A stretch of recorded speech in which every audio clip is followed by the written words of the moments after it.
The podcast talking all about the top mistakes we see if you have low AMH or high FSH. I know you may have been told that, either IVF is your only option, or maybe you've even been told donor eggs. So today we're going to talk about what you can do in 2025 to improve your chances of pregnancy success, getting pregnant naturally, or if you do need to go to IVF, improving the chance of this working. Let's go. Welcome back. I'm Sarah Clark, founder of Fab Fertile and your host. I believe the functional approach is the first step for anyone on the fertility journey, and my aim is to help you get pregnant naturally. Today, we're digging into the common mistakes we see on the fertility journey. This episode, if you have low AMH and are high FSH, this episode is for you as if you tried everything and nothing has worked so far. You're not sure what to do in 2025 to optimize your fertility, and you feel like IVF may be your next step, but you really want to get pregnant naturally. So thanks so much for listening. I'm so thankful that you're here. If you know someone else who is on the fertility journey, please share this podcast with them.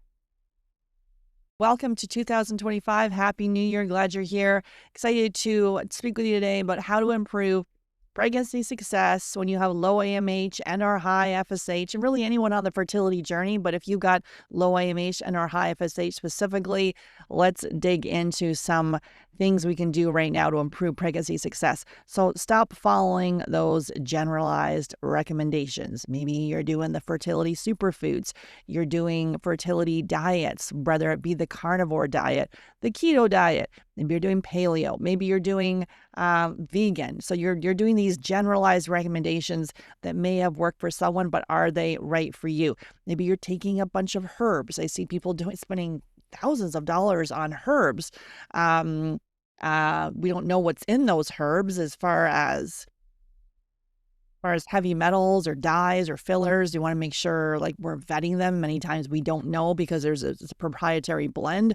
But, is that right for you? Again, it's a generalized approach. Has anybody looked at your biomarkers? Anybody done, cutting edge functional lab testing and made a determination? Or you're just like, I'm going to take Vitex. I'm going to take maca. I'm going to take this fertility superfood. I'm going to take ashwagandha. I'm going to take, all these different recommendations. Maybe you're working with a TCM practitioner and they're going to be giving you, generalized recommendations. Obviously, I've done many episodes on Chinese medicine and acupuncture. So acupuncture has been known to improve transfer before and after the cycle. It's been around for thousands of years. So it's not anything wrong with that, but you're looking at to take a target approach using testing and looking at your blood work so then you can take action.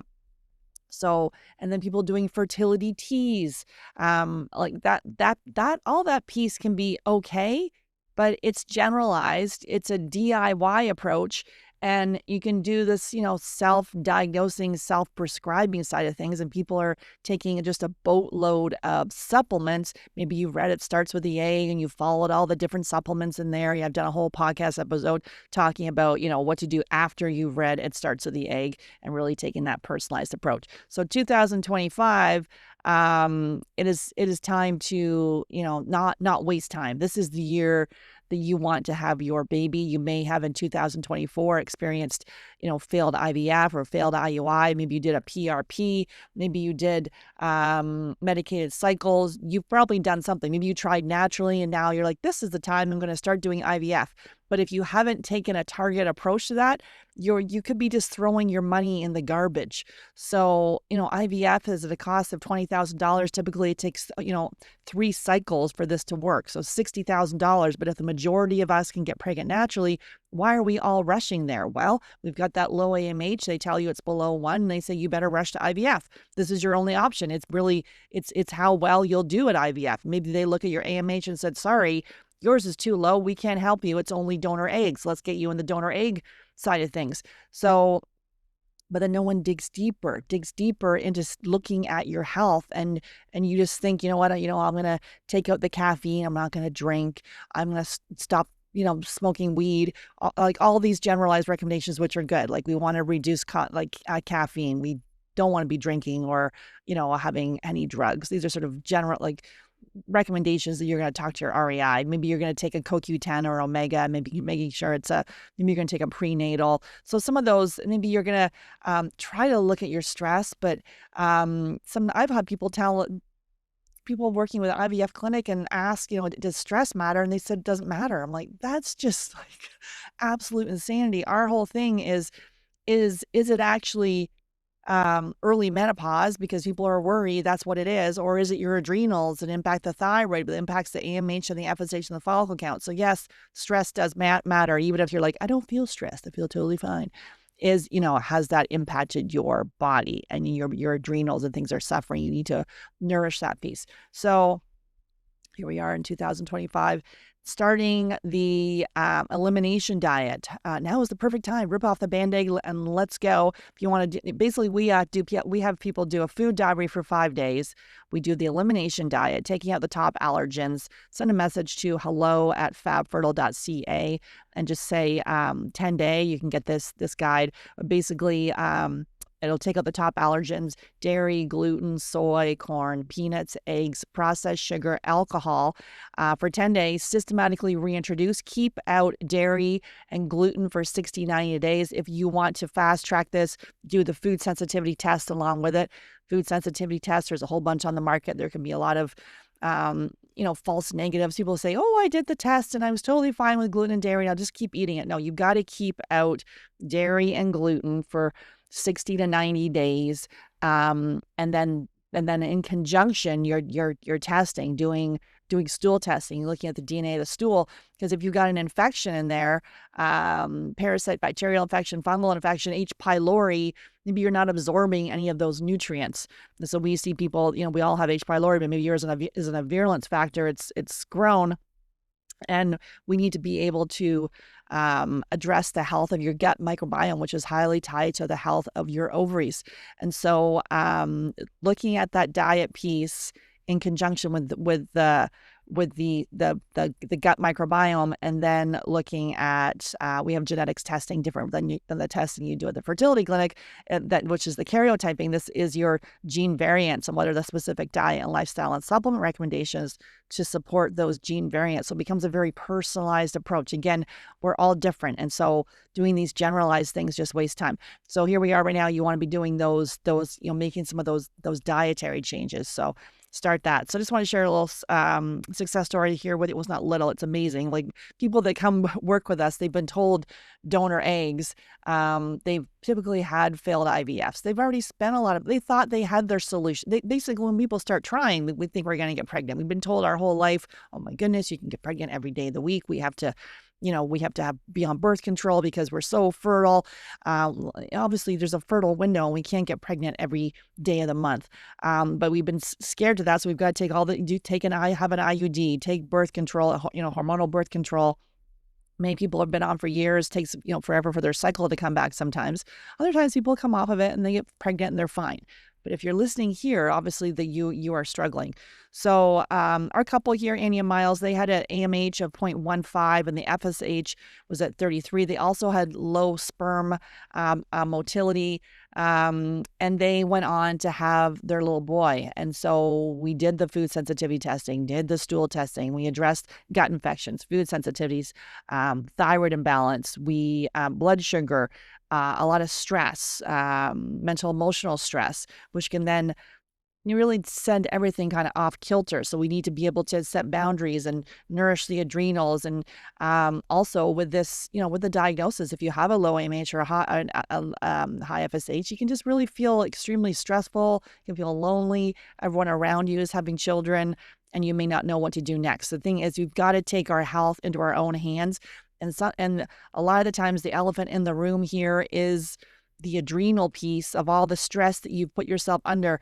I can't tell you how many people are working more than 50 hours a week. They're in this high stress job. We work with lawyers and police officers and doctors and accountants and people that are in, high stress jobs. And even if it's not labeled a high stress professional job, if you feel it's stress, teachers, nurses, if you feel it's high stress, it is. Like if you feel stressed at work, it is. It's so either from a demanding boss, long hours, an exhausting work schedule, working more than 50 hours, that can then impact your health. I had people I had one lady telling me that she had not slept properly in a year because she was in a startup and she only slept 1 hour a night. And now she has like 4 autoimmune. Like this is, it's all connected. It's not just, oh my goodness, my ovaries have shut down and I need donor eggs now and everything else is fine. No, we've got to dig deeper. Take your health in your own hands. Don't take more. And this DIY approach, it can just make things worse. Like I've seen people that are been like doing part of the test here by themselves or doing everyone's doing a Dutch test, and Dutch testing can be part of it. The dried urine test, we've been using this test for years and years to really see which pathways the hormones are going down, looking at and this is all using urine over the course of 24 hours, so we can really see your adrenal function. The cortisol level should rise in the morning, come down, is yours flatlined. It really gives us really good insight. So if you kind of I'm going to do that little test over here, I'm going to try that, but we've got to put it all together. Otherwise, it's self-prescribing. We can make things worse. Sometimes people do these really, heavy protocols that can be like blasting out a parasite or a parasite cleanse. And then all of a sudden the period goes away after that. It's just too much. Fertility is like, it's a low and slow approach. But it doesn't mean slow as in not doing anything with your feet on the couch. This is each day we're making changes, we're adding things in, we're nourishing, and it is the foundational pieces, which we're going to talk about in a minute. But so the DIY piece can just make it worse, right? You circle around saying, that didn't work. And we go wider. We've got to go deeper, which is the personalized piece. And because these things that we're doing, it can mess up the thyroid. We forgot to check the partner. Maybe you have an infection. So maybe you've got, we also do vaginal microbiome testing. Maybe you've had pregnancy loss and you have uroplasma and that hasn't been addressed. You've got H. pylori that you're passing back and forth between each other.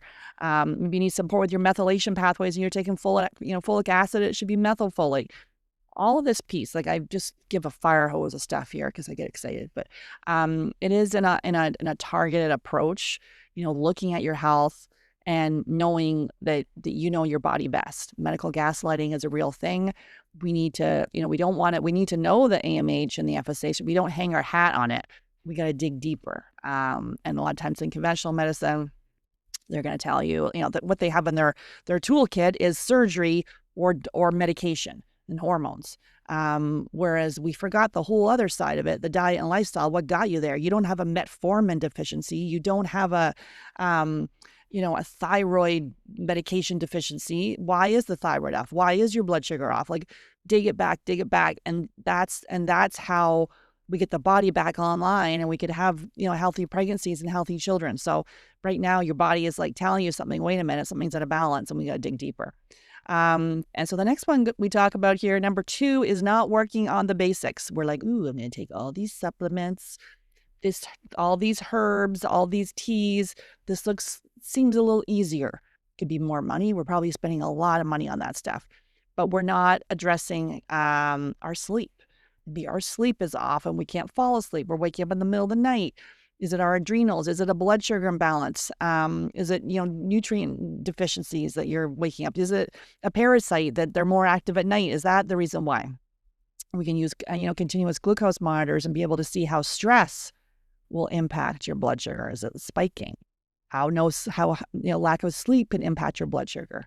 How not having enough protein or fats can impact your blood sugar. You're doing carbs all day long, and all that impacts your cycle and your ovulation. So we need to peel it back. We got to work on your sleep. We can't, this is how you make the shifts. To get if the needle swung the wrong way, the ship's kind of sinking. We need to bring it back into center. And so I don't know if that's a good analogy of the ship sinking, but like the ship's tilting the wrong way when I pull it back into center. So looking at your sleep, looking at the diet, right? Not messing around with all those generalized diets. Don't be doing carnivore. I got a whole blog on that about it.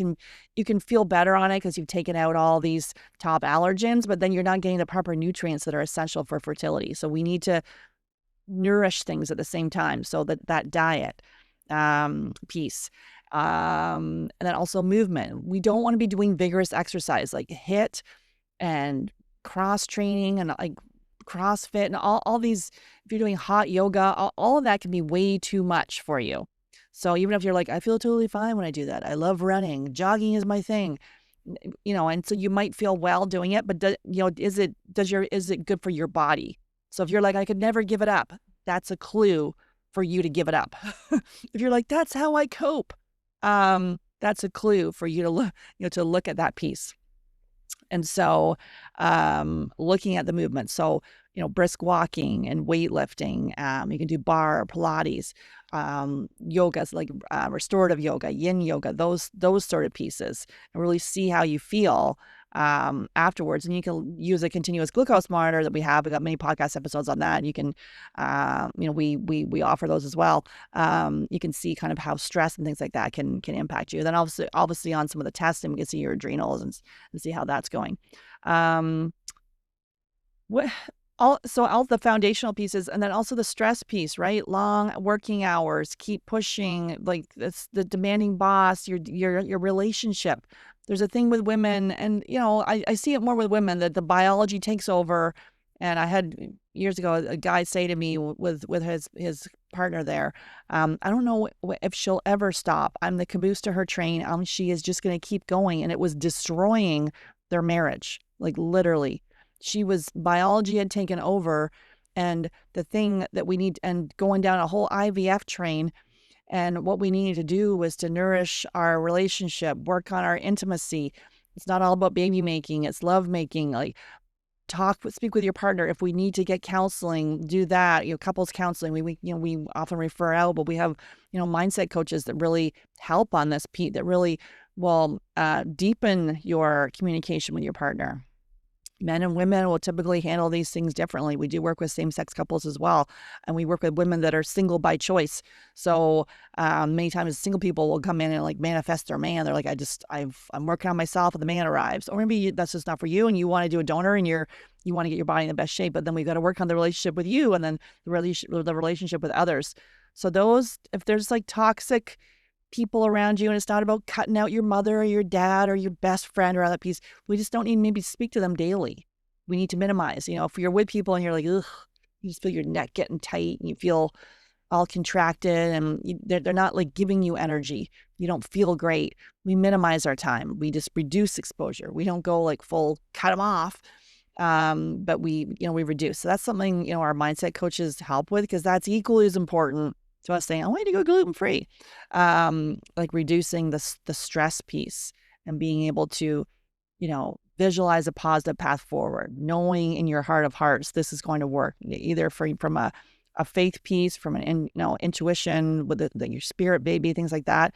Like just getting into looking for the signs, just know it's going to be okay. Like for years and years, I used to literally be like, I felt like I was banging my head against the wall. I'm like, why is this not? Just like in life in general, I'd be like ticked off, irritable, always like, I remember someone years ago said to me, I just wake up and I go with the flow. I'm like, that is the most ridiculous thing I have ever heard.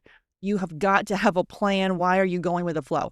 Now, not to say that I go with the flow all the time now, but I can be able to know I can roll with things a little better. I don't get like so ticked off and so frustrated all the time.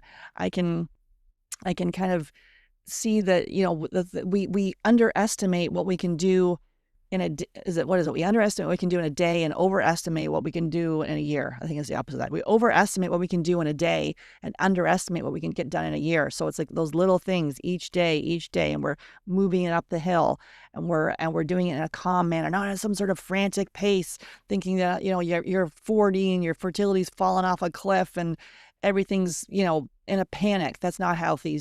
Your body could be in fight or flight, right? Just up and like, I have got to keep this person alive, and it's not time to procreate. So we need to, that like going into your heart of hearts and just knowing things will be fine, looking at your heart rate variability. Maybe you're just, in the cortisol side of things instead of building DHEA, and our coaches are trained in heart math. So it can really be helpful to breathe into the heart space, like that love and appreciation, and just feeling a sense of peace and calm, not like, oh my goodness, and panic, right? That doesn't help anybody. So the basic piece, people miss this because some of the basics can be simple but not easy, right? We need to dig deeper, see where we always have the same patterns, get out of our own way. We're like, keep doing the same thing over and over again. In times of stress, we will over-research. We'll go up at 3 a.m. trying to figure this out. We put on our little hat and we go into controlling mode and planning mode and forcing things, whereas we need to, how do we let go? Like, so it is to see kind of, what do you do? Are you hypervigilant? Are you an avoider where you're like, forget it, I'm gonna just hide in a corner and just forget all this stuff. I'm going to, beat it up, and that's gonna work. So you can kind of see those different saboteurs and how those come up for you. And that's something we work with in our coaching program too, to be able to, so, help you get out of your own way. And sometimes we do need therapy with that piece. If there's trauma, with a lot of people with, childhood trauma, with strained relationships with their mother, we see that a lot. I have a great relationship with my mother, but many people have a bad relationship, like a poor relationship with their parents, and that can be really difficult. So the diet, the sleep, the movement, addressing the stress piece, those foundational pillars, and then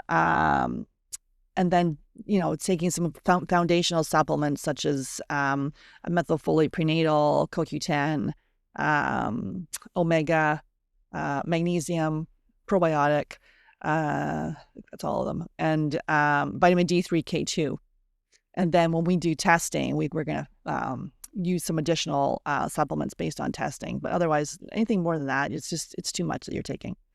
And so I'm just thinking of this one here. So we've helped, so she was 44 and she had an AMH of 0.02.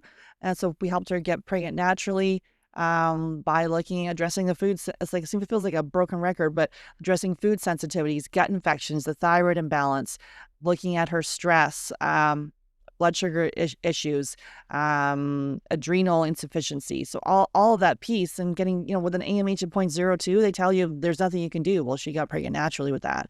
Helped other people too, with a very low AMH, being told donor eggs are their only option and going on to have their child. So if it can happen for them, it can happen for you. So we need to, it's not just, focusing on that AMH, we need to look at all the rest of the factors I just talked about. And also we're in this huge chemical soup with 85,000 chemicals that we're exposed to. And that stuff matters. We need to look at air filters, need to filter our water. We need to put a filter in our shower. We need to, minimize our exposure with our personal care and our plastics and things like that. Many people we work with have already done some of those things. So if you haven't, we don't want you to throw it all in the garbage. It's too much. It's, each day when the one product expires or it's finished, you get a new non-toxic, and you just go like that in a methodical way. But it's a new year. Maybe you want to turf everything out. So see how you feel. But if you're like, oof, it's giving you stress, just as each one expires, or that can be expensive too, right? And then, we have a whole list of ones of brands that we like, because sometimes, you can try stuff and it's just junk. But just because it's non-toxic, you want to make sure it actually works. Okay. And so the next one is, the last one here is, your partner does not make the foundational changes. So having your baby, it's a 2-person job, right? So 50% his, 50% yours DNA. So we have got to work on his health too. Look at his semen analysis. Look at get DNA fragmentation, especially if we have pregnancy loss. Really, we want DNA fragmentation for anyone that we work with, to make sure that the sperm are in the best shape possible. And that's not a test that they normally run. And sometimes that can be missed. And that could be a reason why the embryos aren't making it. That can be a reason why, some of the cycles are failing, or you having pregnancy loss. And we're over here on the woman with the low AMH, and we haven't looked at him. And we do see couples with similar microbiomes. So you're swapping fluids. So that could be a similar situation too, where you each have H. pylori. We just had one recently where she tested H. pylori on our test, and then we found out that he had it too. And so we're doing a protocol for her to address that, a low and slow protocol. But then you're passing it back and forth via saliva, then you never actually get rid of it. And so it's not getting rid of it completely, but if it's in a virulence factor, it can be then impacting your body's ability to you can be well fed but malnourished. You're not absorbing any of those nutrients, and it's not high stomach acid like GERD and acid reflux. So then you have high stomach acid, it's low stomach acid. So we need to be able to address that side of things. These are themes that we see with low AMH and high FSH. And so the partner's got to be part of this. We need to look at his semen. We need to look at his blood marker, his biomarkers, and making sure they're all in the optimal level. You know, people are saying, "Oh, he's got super sperm. He is not the problem. He doesn't need to be here at all." Well, if he wants to have his baby equally as much as you. And when you're at the fertility clinic and they tell you, "Oh, it's just you. Let's just, he's okay. We'll do the count. It looks fine." But no one's dug deeper. We've got to look at his health. And let's just say his health is just he's a perfect specimen of health. Everything is good. All his biomarkers are good. His semen is in the optimal range. He still needs to be there from, like, this is impacting your relationship. And maybe it's strengthening it, but we need to have you guys on the same page with communication. It's not about you changing all your diet and he's over here having his same diet. You're in the same house together. We want to make these foundational changes together. I just talked about all the environmental toxins, so that can be, for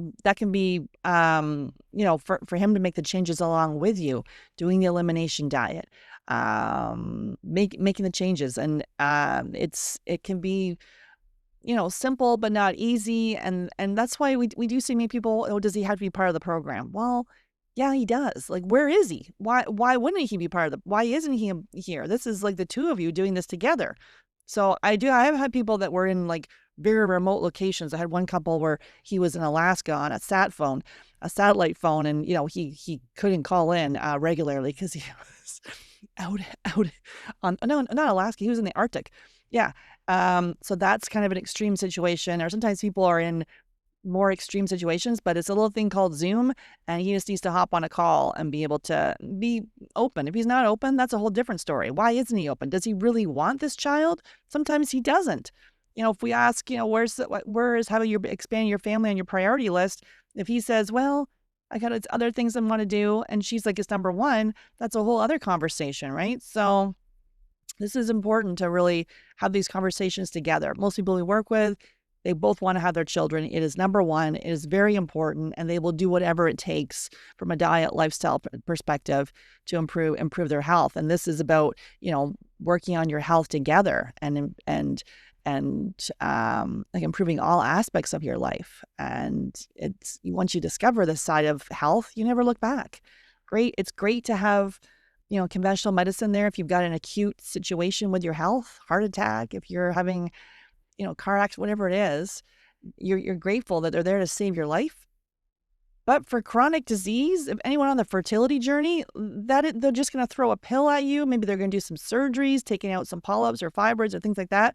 You do want to make sure things are from a structural standpoint or in good working order.